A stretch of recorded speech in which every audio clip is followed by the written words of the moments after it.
Welcome to your College-Bound Kid, a podcast for parents, college counselors, students, and anyone who wants a weekly deep dive into the world of college admissions.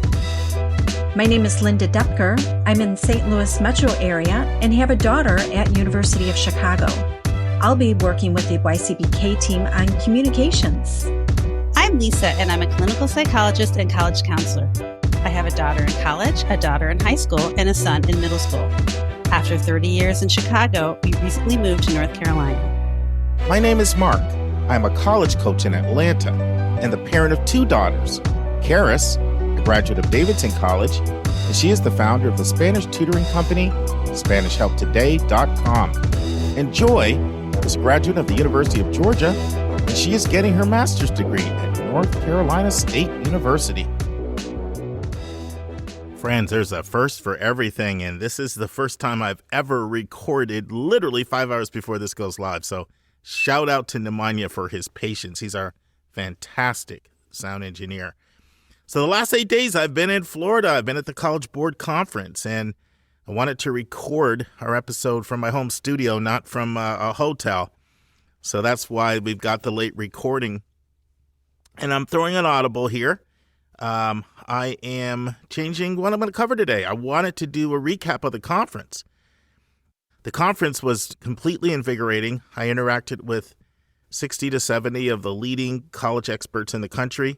You will not find a place with more seasoned, high-level VP of enrollment, deans of admissions in one place than the College Board Conference. And really, that's the best part about the conference. The workshops themselves, they're okay. They can't compare to NACAC workshops, and personally, I think SACAC workshops are the best ones I've ever attended, which is, NACAC is the national conference, and there's regional conferences all around the country. But the networking is just unbelievable. And they do break a lot of news, and they break a lot of news on a lot of topics, and I want to go into them with you. You get a sense of the buzz in admissions, trends, what's hot, what's coming. You get that feel at that conference, and I really wanted to go today into a lot of depth on a number of different things, and instead I'm just going to literally touch on them, and then I'll come back to them another time, and I'll tell you why I'm doing this change in a second. So there are 4 new AP courses that are coming out, and they're very interesting, and I'll go into depth with you as to what the new courses are and why they're being released. We'll cover that over the next couple weeks. A lot of changes going on with the Big Future website. I want to talk to you guys about that. I want to talk to you about changes in the digital SAT you might want to be aware of. And then there was a lot of talk in the conference of, you see the backlash against the CSS profile, and there are going to be some real changes coming your way related to that, which I'll be talking about coming up in the next couple of weeks. So those things were hot topics. A couple more. The real predicament that the admission industry is in right now, and I'll just leave it at that and come back to it later. I want to do a deeper dive on that. It's kind of really important. And then certainly lots of things about test optional, and I want to cover that in depth. So I'm going to be doing bonus content on Thursday in episode 275 and 277. Really doing a deep dive on where things are at with test optional. My take on it is going to be a little probably different than you've heard elsewhere and different than you're hearing reported. So that's a little tease. But there was some really good content. I attended an outstanding workshop on test optional movement. Where is it going? And then the biggest talk of the conference by far was affirmative action.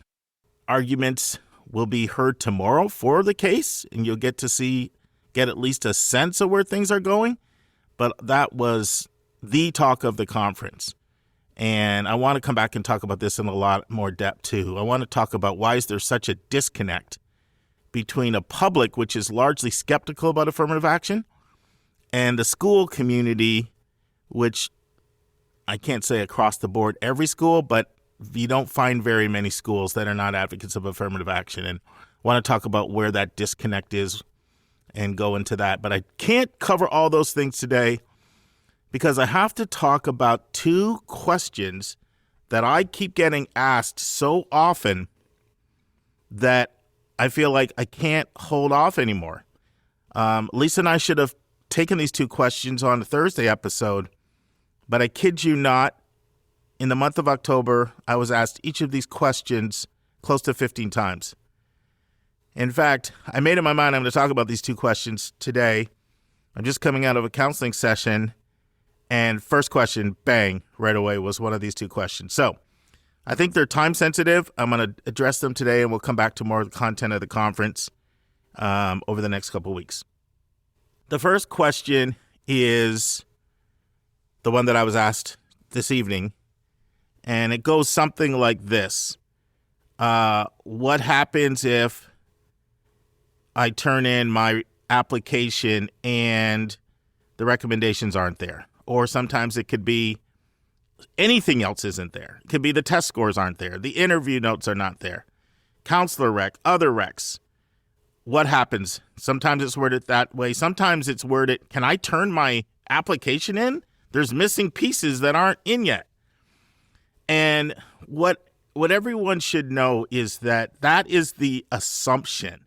Nobody is assuming that all these things just come together and get turned in simultaneously.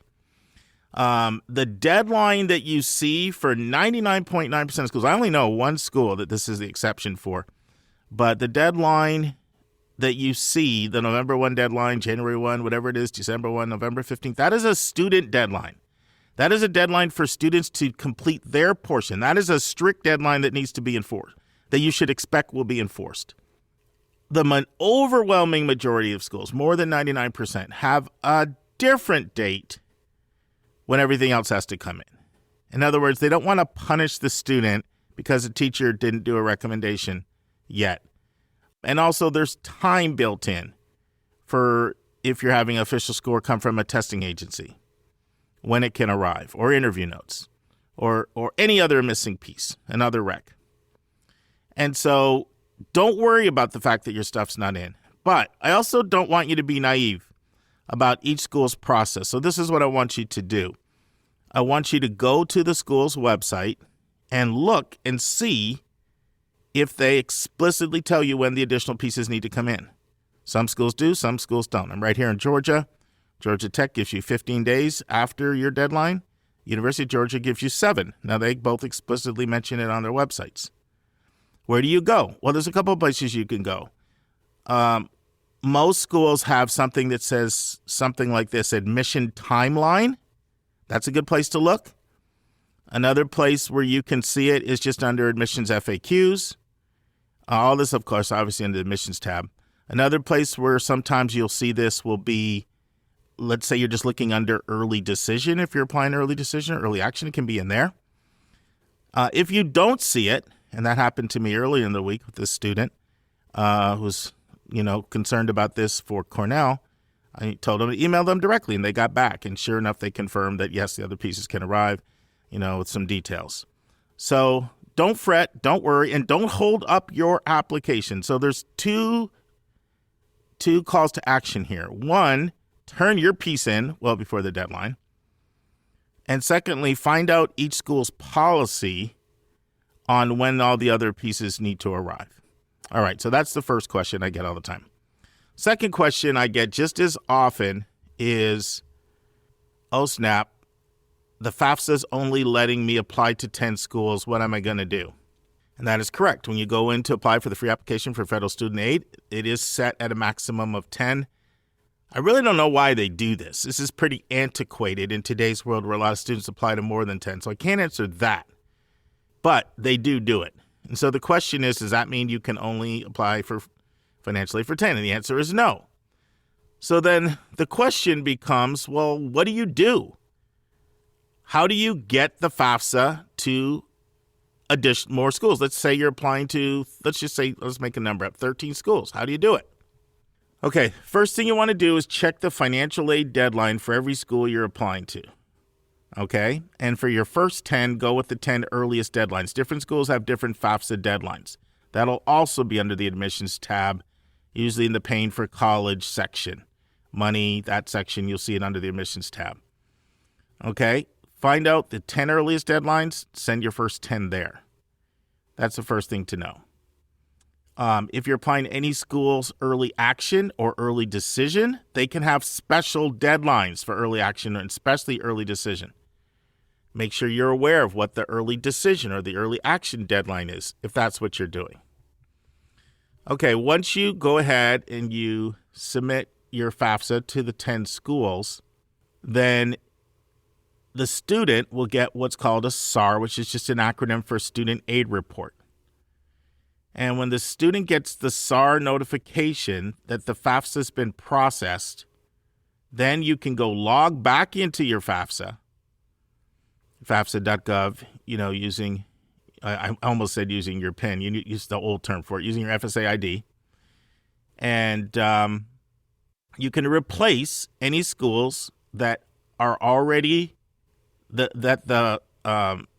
called an ISAR, really. I know it's a technical word, but it's just the institutional version of the student aid report. So ISAR, institutional student aid report, it'll tell you that it has been sent off to the schools. And once the ISAR has been sent off to the schools, then you can just delete those and replace them with the new ones. And you can have full confidence that the schools that you replaced have already received it, because it will say right in there that your FAFSA has been processed, and that this and they'll even list the schools to whom it has been sent to. So then you just resubmit with the new schools. Now the question is, what's the turnaround time on this? Well, a lot of times it happens within a couple of days. That's very common. I really have not seen it take more than 5 business days. So it can be anything from instantly to 2 to 3 days to 5 business days. That's the longest I've seen. And so I would say check back in after 2 or 3 days, or 5 days, or you get a confirmation with your SAR. Once you get the SAR, really it's been processed. So it's weird. Sometimes it happens really quickly and sometimes it takes a few more days, but still, we're talking about a week max. That's the longest that I've seen. It's usually done before that. Now, after you've done that, you want to log into your applicant portal at all your schools and just double check that they've marked your FAFSA as being received.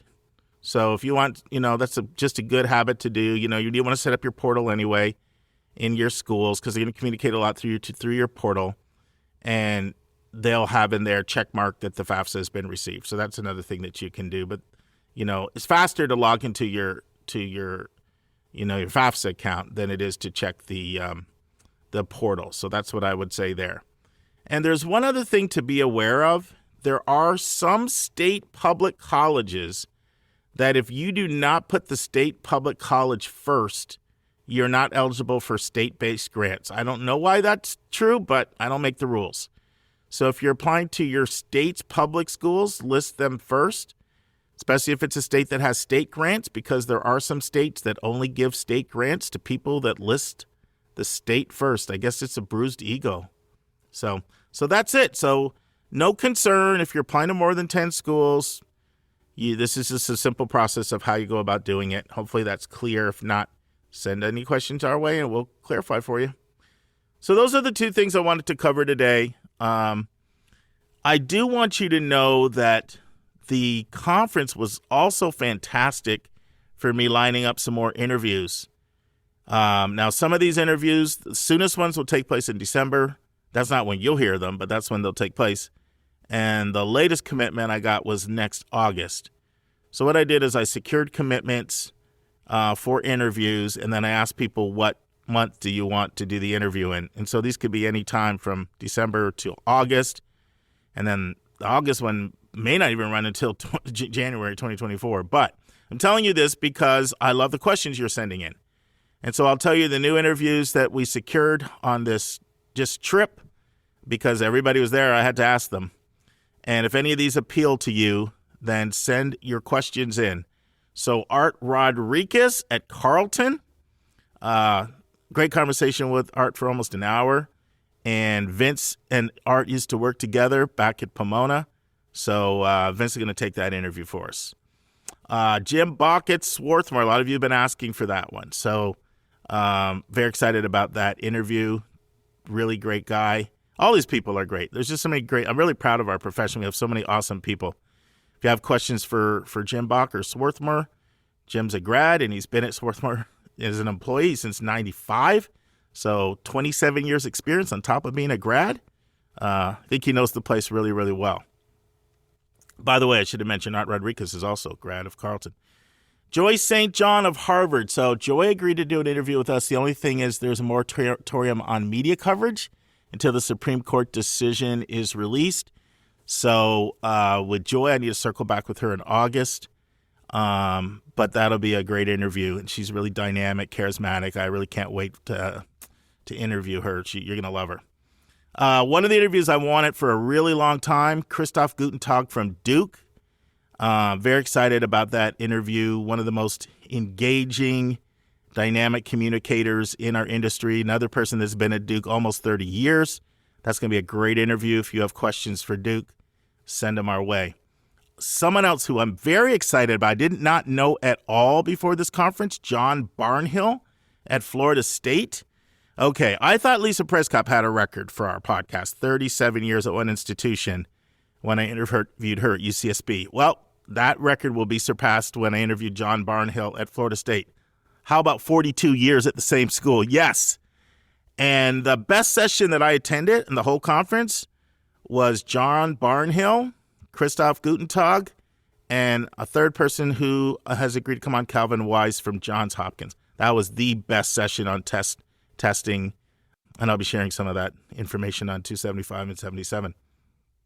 Elena Hicks, I came up and I said, how do I know you? And then she said, you're the podcast guy. So what happened was Elena spoke in 2018, our first year of our podcast at the Westminster School in Atlanta. And she actually committed to come on as a guest then. And we're just getting around to doing it now. So to make a long story short, she recommitted. That was pretty cool. Sean Felton, he's been at Cornell for 19 years. Very excited to have him and introduce you to him. Very, very dynamic guy. That's going to be a great interview. Wendy Beckmeyer from Cornell College, not Cornell University, Cornell College. Got to have lunch with Wendy. Very engaging VP of Enrollment. It's her fourth school she's been a VP of Enrollment at. She really knows admissions well. Engaging personality. We had the other one book at a time school, Colorado College. Now we'll have Cornell College. Those are the two one book at a time schools.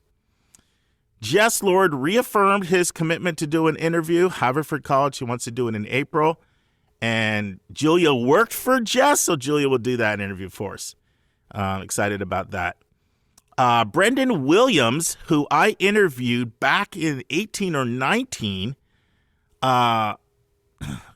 specifically about the FAFSA. He's still with U Aspire, and he did a great presentation. I went up to him, and I talked to him, and he said, I'll come back on your podcast anytime you want. And I said, you know what?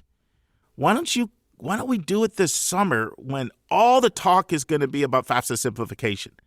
It's going to be all the talk, and there will be a lot of things worked out. He said, let's do it. So that'll be a summer of interview next 2023. Excited about that. And somebody I've really wanted to interview for a long time, Maura Poe from Yale. To me, she is the best I've seen out here at teacher recommendations and talking about recommendations. I've been recommending her content to a lot of people. And once again, Supreme Court sniffing around at Yale. So she does have to get this cleared, but she doesn't anticipate any problems. So that one's a conditional one. I think that one will come through for us. New one, Manuel Carballo. He's over the office at Oberlin. Used to also work at a number of places, including Middlebury, Swarthmore. A real veteran, been in the business since 1998. Really excited to interview Manuel Carballo from Oberlin. Ronnie Turner reaffirmed her commitment at WashU.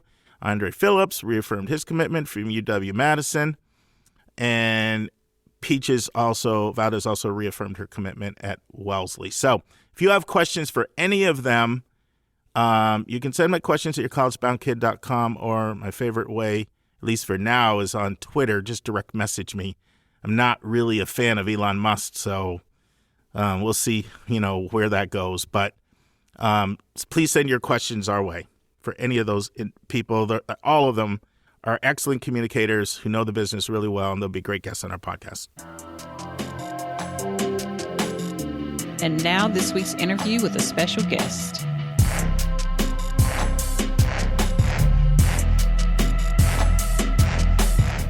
Okay, friends, hopefully you enjoyed our interview that we had last week.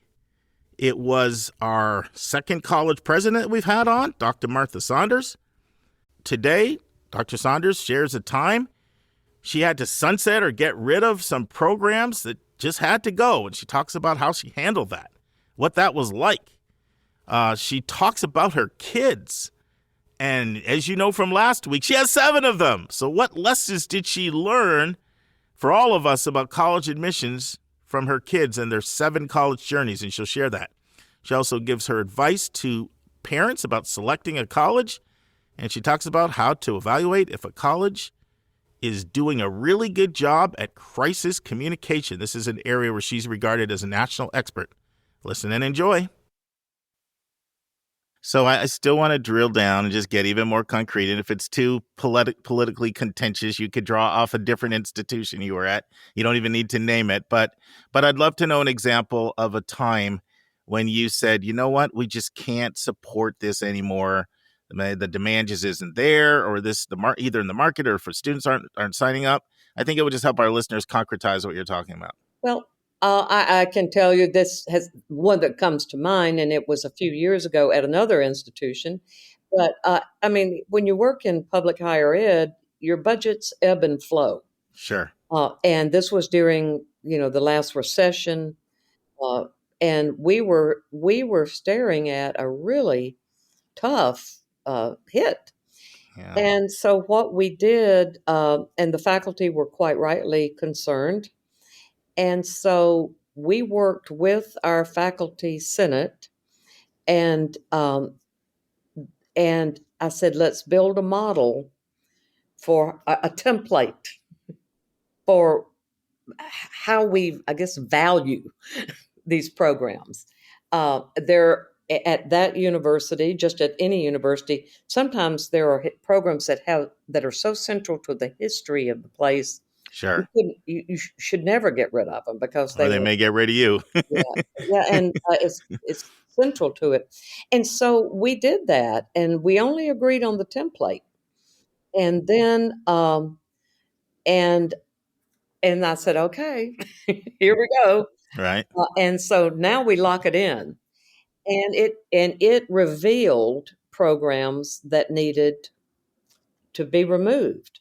Now, it did cause a lot of conversation.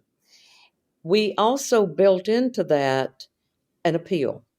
Mm-hmm. So let's just say, we had the medieval thimble as a major, Right.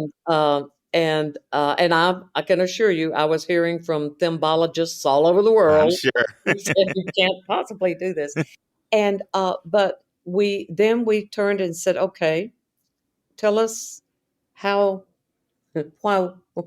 this didn't work. And the deans got a little busy, and they found some resources that maybe they didn't know they had. And we were able to salvage some, and some were removed, but none of them were removed like overnight.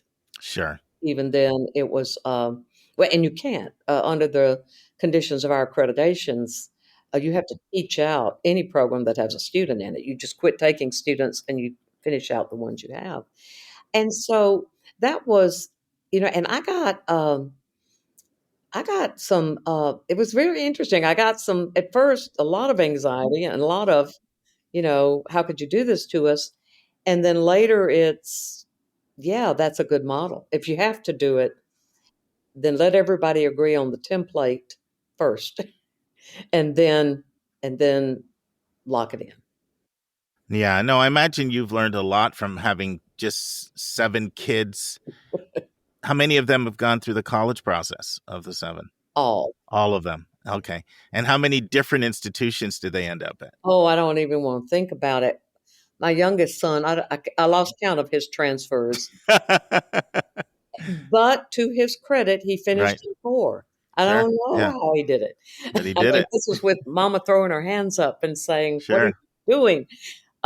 But he but all kinds of different. My oldest son, our first two wouldn't make up their minds. And finally, I think I just sort of yanked them out of bed on a Saturday morning, and I said, "Look, I've got to write deposit checks." And frankly, at this point, I don't even care if you go to college. Just tell me what you want to do. And so I remember them sitting down with all these brochures around Sure. and deciding where they wanted to go. And so, and they all, I mean, our kids, I mean, I was a faculty member. We weren't rich. We worried about financial aid. We Sure. worried about scholarships and all of that. But we've seen it all. One of my sons went to a private school and he got a very good scholarship. But he didn't quite graduate in 4. He went over into the summer. Well, the scholarship had dried up and Sure. Big difference, wasn't it, when you weren't getting the money? my goodness gracious. And so those are unanticipated, but they happen. And of course, now they are successful people in so many ways. And but like I said, it wasn't perfect. And this is with me in the business, knowing what I know. It's still, your children are your children, and they have their Sure. own minds and they have their own talents, and you have to let them maybe even make a mistake. That's how they grow. So I want to ask you, what advice would you have to our listeners about picking a college that maybe something that you think is more important for parents to think about than you sense the average parent thinks about when they think about a college? Because you have a very unique perspective. You've been a president at 3 schools. You've been a adjunct and a faculty member, and you've shepherded 7 kids through this process. So I think our listeners would be interested in your take on that. Well, that's a good question. And I think you want to have a lot of conversations. And it's really interesting when I have a granddaughter in college. She's about to finish, and she wasn't sure what she wanted to do. And so we really did some assessment of her aptitude. But we also learned a lot because she likes certain kind of environments.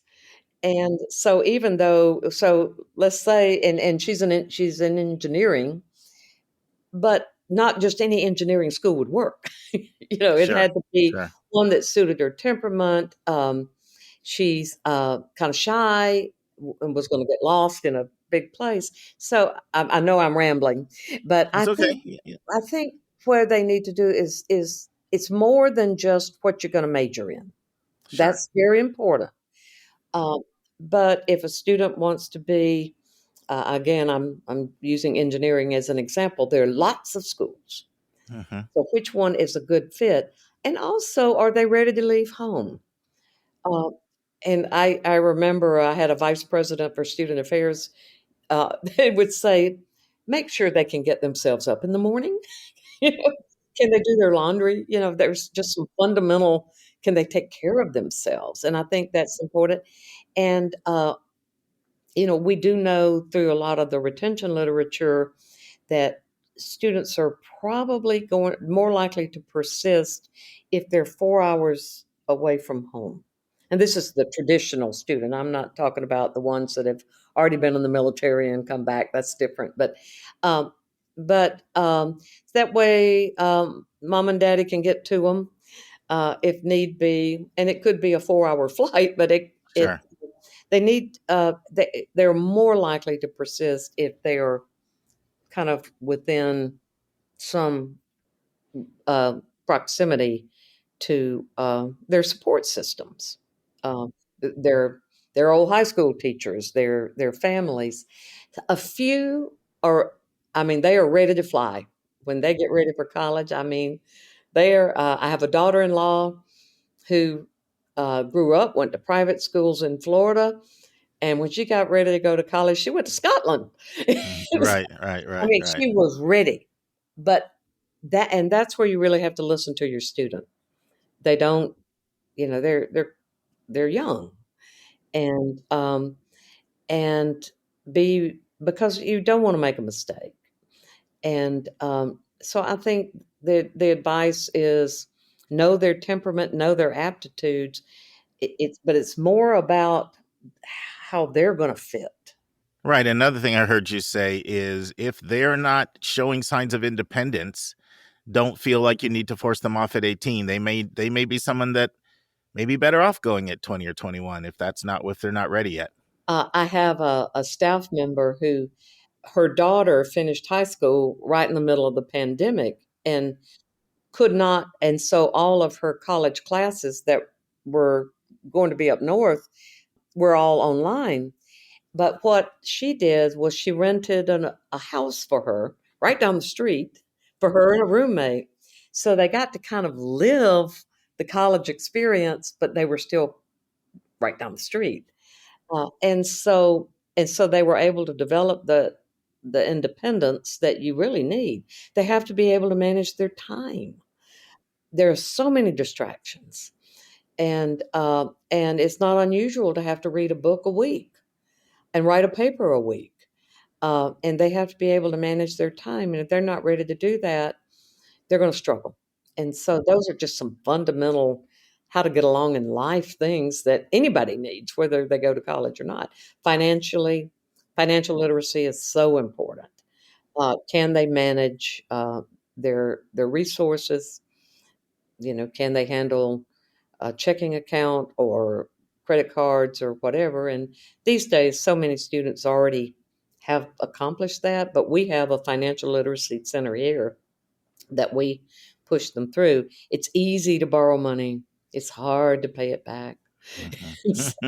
And so I think that is another very important conversation. How much is it going to cost? What can we afford to do? And how fast do you want to get done?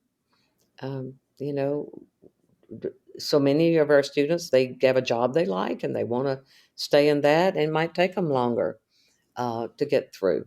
But Dr. Saunders, I know another area of your expertise you've also won several awards for is crisis communication. Yep. And so a little bit about our audience. 31% of our audience have a kid in college right now.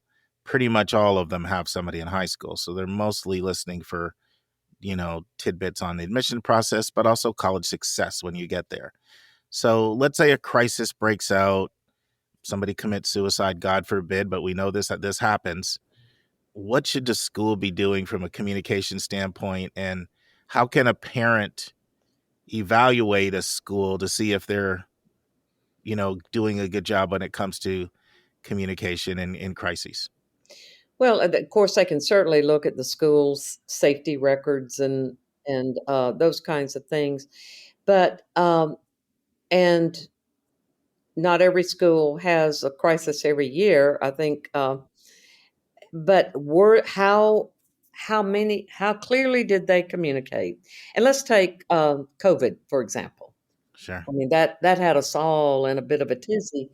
What channels of communication? I like to think I could send out one memo and everybody would just read every word, but it doesn't work that way. The social media, how quickly does the institution respond? What I have found where people get in trouble is they try to have a solution too fast. Sometimes you just don't know. Mm-hmm. Something awful has happened. It matters that the leader, the top person, is the one doing the talking too. Mm-hmm. Has to come from you. It has to come from you, or you need to be standing by the police chief, or Sure. Or wearing the hazmat suit, or whatever Right. it was. Right. For us, it's hurricanes. We have a lot of those, but you are there and saying, classes are closed. Students should check in online if you're able. Call this number if you're not. Give them lots of places to go, and then keep repeating it. And I've also found updates, just like with weather. we all get panicky. But if I know there's going to be an update in an hour, then I'm going to wait and for the update. And so I think you need to be careful that you set these regular updates as things progress, and it all needs to come from one source. And they like to see the leader, and that's when the leadership is supposed to be there. So That's great. That's great. Friends, this concludes the second part of what is a 3-part interview. We hope you'll join us next week for the final part. Okay, friends, on Thursday's episode, Susan is in the saddle, and we're excited to talk about 10 things you want to know if you're a business major. Take an article on that Sarah Harbison wrote. 10 things to know if you want to major in business. And then Lisa and I will do something over the next 2 weeks. We'll take a college-specific question, break it down, decipher it, talk about how would you handle this question if you had to write on it. And we'll be looking at a complex, very direct and bold question from North Carolina State University this week. And the following week, we'll look at one from UT Austin. And we'll continue our interview with Justin Doty, Dean of Admissions, and Paul McGinley, who, by the way, have worked together for 53 years. How's that? Well, let me restate that. Who have 53 years experience combined at Trinity University. And so we'll continue with part 3 of 4 on what you need to know if you want to play athletics or be an athletic recruit at a Division III school. And we'll continue with part 2 of 3 with Kevin Newton, our international admission expert, talking about the ancient Scottish colleges. Friends, the problem I have when too much emphasis is put on the prestige of the college you choose is that it produces an entitlement, and you expect certain things to just happen because of where you went to school. And in reality, when you get out there, you realize that you create your own opportunities. You create your own successes. And when you have that entitlement, you're going to turn around someday and somebody from a regional public school is going to be your boss, and you're going to be completely disoriented. I've been thinking a lot about the mysticism that we put into this college process. And we act like, you've got to find this magical school. And once you find it, then, your life takes off. Well, reality, it's not really that way. I mean, it's a lot like jobs. There's more than one job that could make you happy. I believe there's more than one person that you could be with and have a positive experience. And there's not only one college that you could go to and have a great college experience. You're putting too much of the focus on the college, and you're almost inevitably setting yourself up to be disappointed, when ultimately you create your own happiness.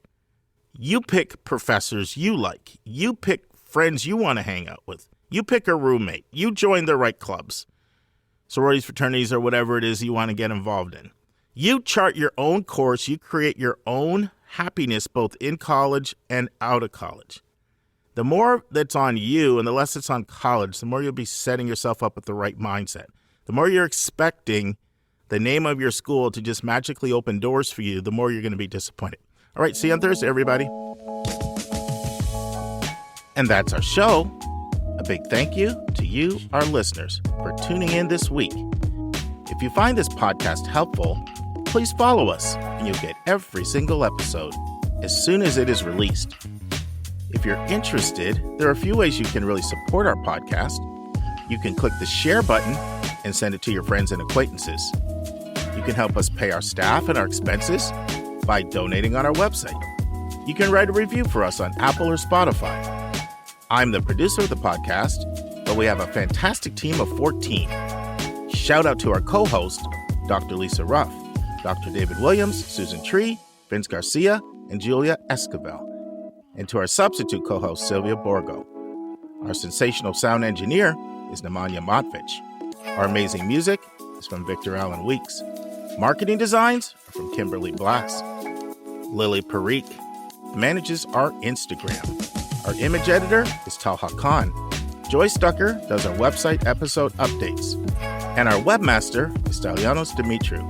If you want to have a coaching session with Lisa or me, just text me at 404-664-4340. If you have a question you want us to answer, or if you have a recommended resource or article you think we should discuss, just send it to questions@yourcollegeboundkid.com. By the way, check out our website, where you'll find lots of content that is not on any podcast app. Our website is yourcollegeboundkid.com. If you want to learn about other hot admissions topics, follow us on Twitter at YCBK Podcast. We think of you as our listening family, and we look forward to meeting again with you every single Thursday.